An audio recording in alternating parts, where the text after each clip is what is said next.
Hello, my friends, and welcome back. It is year 12, week number 612. This week is the New York City Google edition of the vlog. Kevinisomoto says welcome to the vlog. So this week, a friend of the vlog, Julia, came to visit New York. She's working remotely in the New York City Google office, which is here in Chelsea, New York City. The last time I saw Julia in person was back during last summer. This was at Kazuma's barbecue that he held at his place, and Julia came by. And so since then, I have not seen Julia until this week. Security very, very high just to get yourself into the building.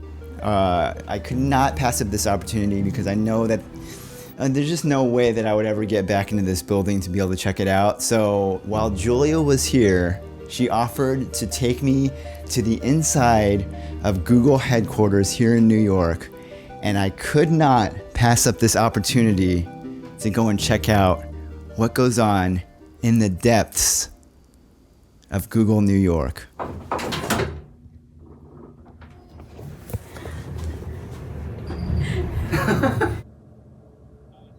Oh shoot, okay. I don't think I'll make it in time, so I'll just be behind you guys. I'm so sorry. So Okay. I'm here for an exploratory adventure of Google NYC. Is I'm that? trying to recruit you.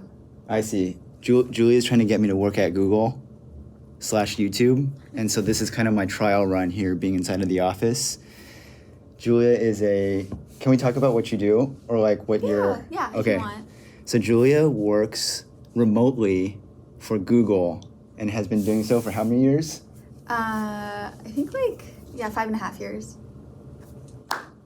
And she is temporarily here in New York because they're doing a summit, right? Mm-hmm. Tell me about something that's unique to maybe Google, specifically New York, that is kind of like different from the other offices that you've seen. So New York, the Google New York office is probably my favorite Google office that I've ever visited. Like globally, this is like probably my favorite. Really? Yeah. Because I feel like this office is super integrated with the city.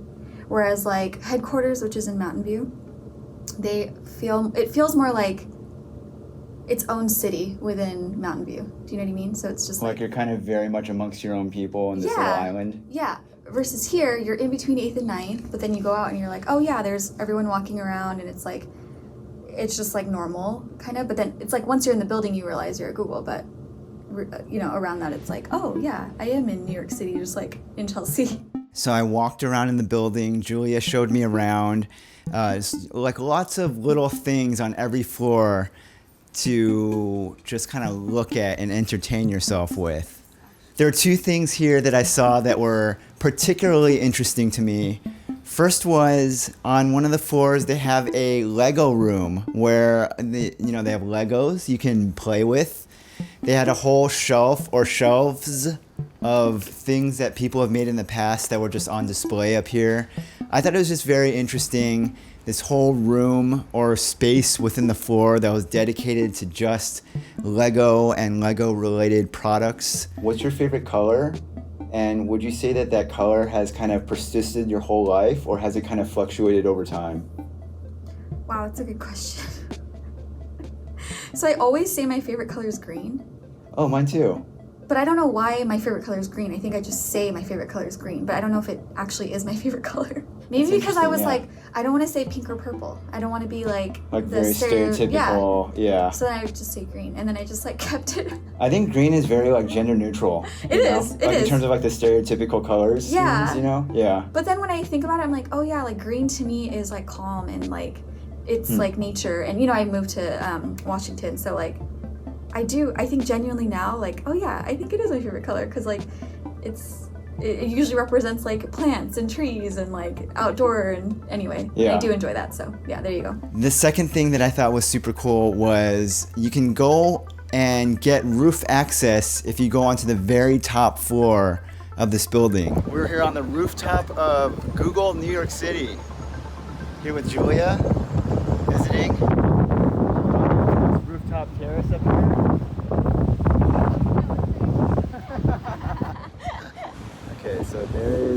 World Trade Center is that tall building right up there.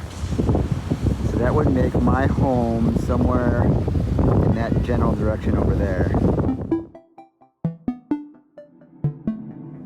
The only thing I'm concerned about now is you're so far away that the mic might make it sound really hollow, you know? Okay.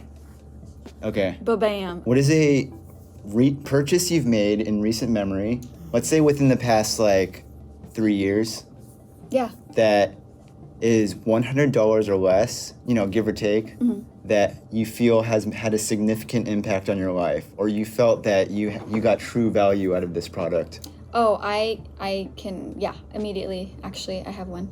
Okay. I'm looking in my Amazon account because I need to remember what brand it was. Okay, everyone knows the Brita water filter.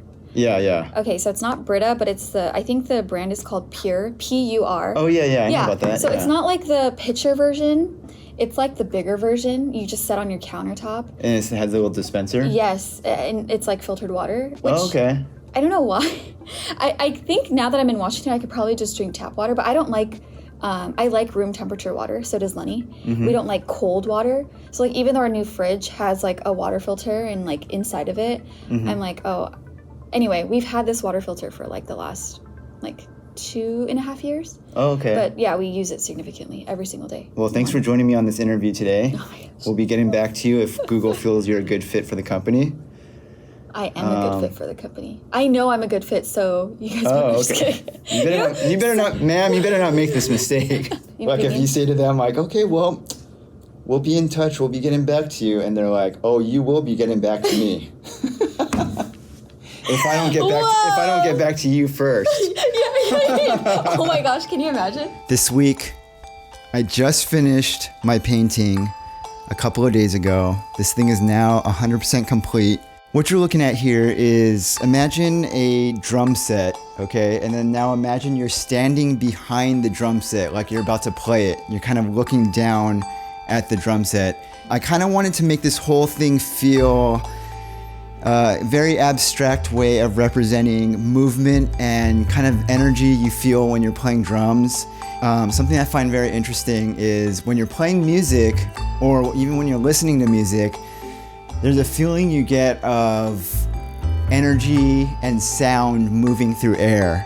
And so I thought to myself, how do you visually represent the look of how music sounds as it's flowing through air? And so that's what this is supposed to be with. I tried to create kind of a very subtle textured feeling in the background. So if you really look closely, from far away this thing just looks navy blue. But up close you can tell there's a lot of black, lighter blue, purple, some reds, and it all kind of has this very subtle feeling of movement that goes throughout the background. And I wanted to make sure that it wasn't just a solid, stagnant backdrop for this whole thing. So Julia, if you are watching this video, thank you for hitting me up. Thank you for visiting New York. And thank you for showing me around your office, your place of business, and giving me a glimpse of what it's like to be a Google employee. This has been a lot of fun checking out your office. Great to reunite once again, and hopefully we can see each other once again the next time you visit New York. Thanks for watching. This has been week number 612. Next week is 613.